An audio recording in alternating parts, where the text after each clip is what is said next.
vuelta del receso invernal, la Dirección Provincial de Educación Primaria propone desarrollar una pequeña secuencia en tercer grado, incluida en uno de los cuadernillos de Continuemos Estudiando. Se trata de lecturas y escrituras en torno a una historia tradicional, Jack y las habichuelas mágicas. Invitamos a estudiar este material, a analizarlo entre los equipos de supervisión, los equipos directivos y los docentes de las escuelas, para desarrollarlo a distancia durante el mes de agosto. Confiamos en que será una buena oportunidad para que en las escuelas, en los distritos y en la provincia reflexionemos juntos acerca de qué es posible enseñar a distancia y qué conviene dejar, reservar para cuando volvamos a la escuela. En este video presentamos el documento Orientaciones para la enseñanza de la lectura y la escritura a distancia, que seguramente recibieron en las escuelas o están por recibir. Vamos a hacer una referencia a la obra y a la tradición a la cual pertenece y a las situaciones y contenidos implicados en este trabajo. Muchas gracias.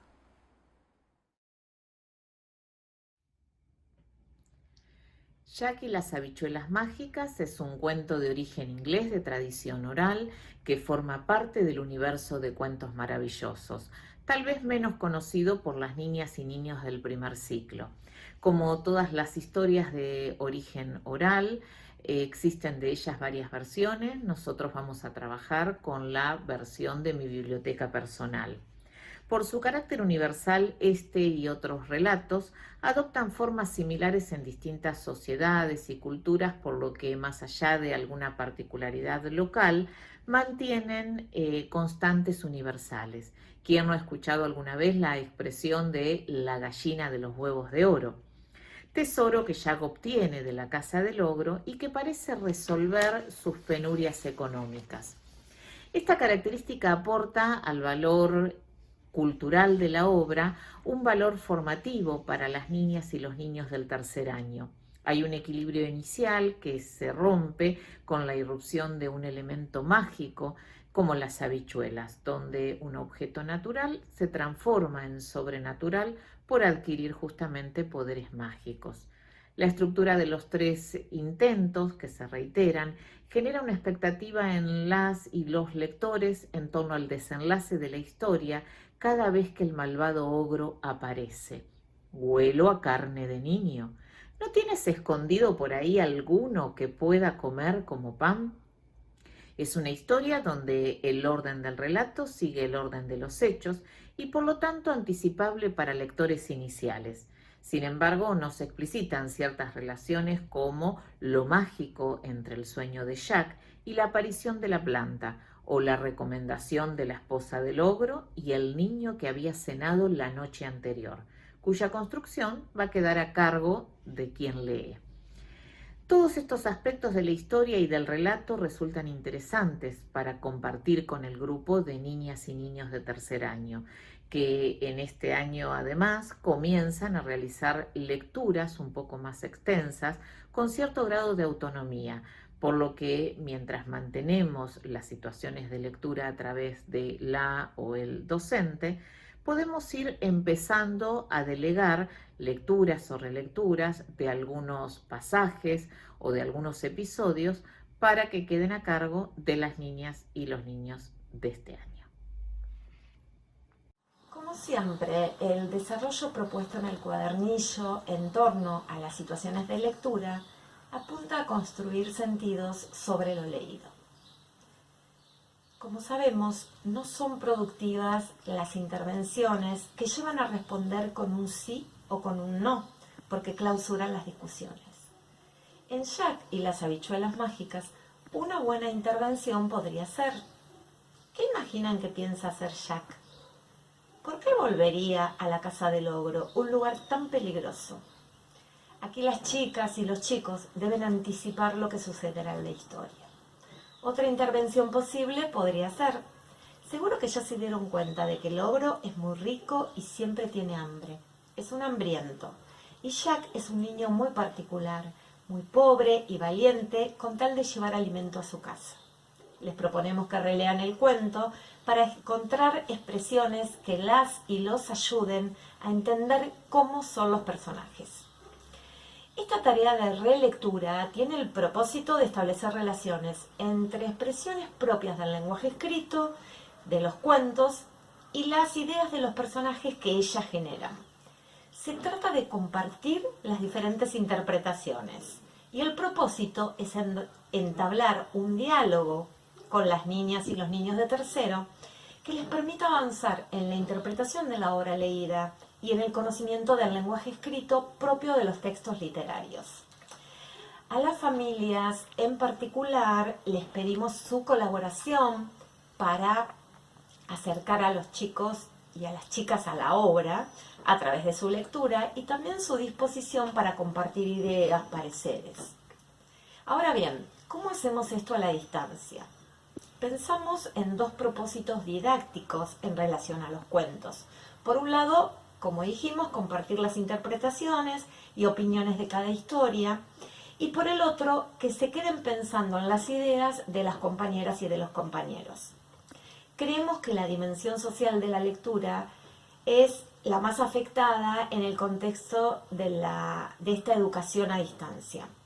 Si ustedes cuentan con algún espacio de socialización, de comunicación que permita que todas las niñas y los niños puedan escuchar sus voces, compartir o discernir en las interpretaciones, repensar las propias y avanzar cooperativamente en la apropiación de sentidos compartidos, entonces habrán logrado sostener algunos aspectos que forman parte de una comunidad de lectores.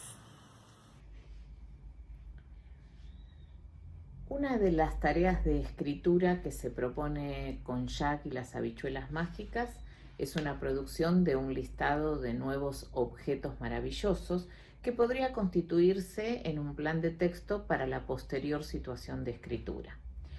Tal como se propone en el cuadernillo, escriban en su cuaderno el nombre de objetos que podrían ser objetos mágicos en la historia de Jack e imaginen sus preciados tesoros. Se le ofrece también una ayuda, que es un jarrón que siempre da leche fresca.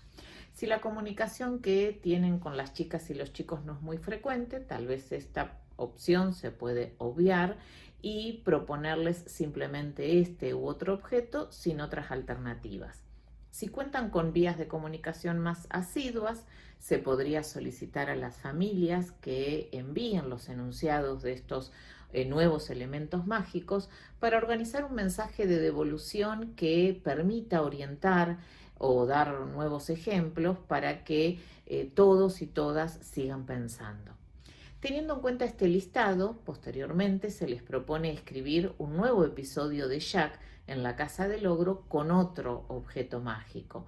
Se busca aquí que las niñas y los niños adviertan la relación que existe en la historia entre los elementos maravillosos y la motivación de las acciones de los personajes, a la vez que ofrece una oportunidad para ejercer una práctica de escritura de un texto narrativo breve. Nos parece una situación adecuada para un trabajo a distancia en el que la o el docente no podrá ayudar de cerca en esta producción. La escritura conserva las características del texto leído, sin embargo, ofrece un desafío porque al cambiar los elementos mágicos se requiere también considerar el interés del personaje. Jack no querrá llevarse cualquier elemento de la Casa del Ogro, sino aquel que sea de utilidad, que sirva para paliar su pobreza. En cuanto a la colaboración de la familia, pensamos que si la situación para algunas niñas o niños resultara compleja, se ofrece explícitamente en el cuadernillo la opción de la escritura delegada, es decir, que escriban a través de algún adulto. Esta posibilidad pretende que puedan poner por escrito sus ideas y no tengan que detenerse a pensar en el sistema de escritura. ¿Se animan a escribir un episodio con alguno de los objetos mágicos que pensaron ayer? Pueden escribir ustedes mismos o pedirle a un adulto que escriba lo que están diciendo. Por los medios de comunicación que ustedes tengan, se va a solicitar el envío de estas producciones para que posteriormente puedan realizar un video, un audio muy breve, con una devolución donde, además de señalar los logros de estas producciones, se proponga revisar algún aspecto de las escrituras enviadas. Si todas o algunas de estas situaciones que se proponen fueran posibles, los niños y las niñas del tercer año habrán avanzado en el conocimiento del lenguaje escrito de los textos literarios, contenidos que se retomarán para ser revisados y afianzados con la vuelta a la escuela.